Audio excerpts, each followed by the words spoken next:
You're probably still going to find people to read it, yes. You're going to find people who think they know that Uncle Ben is supposed to be dead, but no, he's not dead. He's alive again. Wow, but I thought that Uncle Ben died. You're going to find a lot of that. You are going to alienate a group of readers, the same way that Brand New Day alienated a group of readers. Not everybody, but a good many people, like, oh, they flipped a table in their head and walked away from Spider-Man. I was not a fan of the execution of the Brand New Day. I was following along from, what would you do for one more day, one moment in time, Brand New Day. I'm like, wait, what? What did you do? How did you pull that off? No, that was not good. But what I did like were the stories that came after Brand New Day. They were well done. They were well done. But I think part of me dislikes the sense of giving up. Like, okay, I've done all that I can do and I can't do any more. Let's hit the reset button. Like, I don't know that we need to do that. If you got a story and it's going in a bad direction, pump the brakes and go in a different direction, but we don't need to always wind the clock back.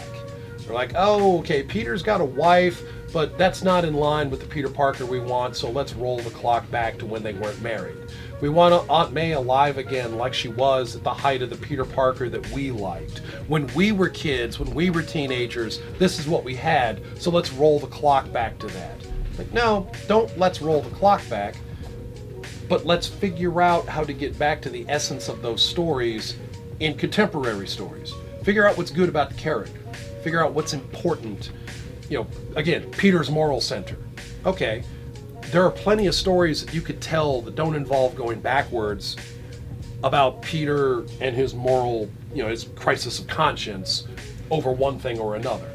There will always be something for Peter to feel guilty about, or to be given an opportunity to feel guilty about. Peter will do the right thing because that's who he is. That's what his character is. In the dark, all by himself, Peter does the right thing. It's like Reed Richards is a scientist. All by himself in the dark, Reed Richards will think sciencey thoughts. That's who he is. That's what he does.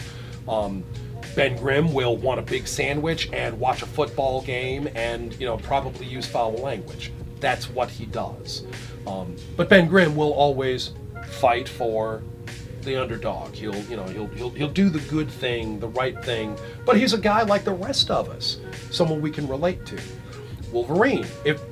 There are so many old X-Men stories, like you see Wolverine drinking a beer, relaxing in the hammock, smoking a cigar, not really causing any, just wanting to have a moment, or it's X-Men 109. The X-Men have just come back from the Shi'ar Galaxy, and they're having a decompress moment, and Wolverine offers to go along with the other X-Men because he wants to go into the woods and do some hunting. And the first thing that Storm thinks is, oh, that's abhorrent. How could you kill a defenseless animal? And Wolverine said, I said hunt, not kill. It takes no skill to kill it. He says, what I want to do is get up close to a skittish doe, close enough to touch her. I'm not going to hurt her. And Storm realizes that she misinterpreted, she completely misunderstood Wolverine. She had no idea what his character was. But that 3 panels of dialogue set to us who this person is. Those kinds of things. That's what's important. Get to the center of that character.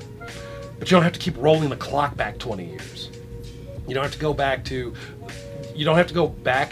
that writer and that artist at that time and do that all over.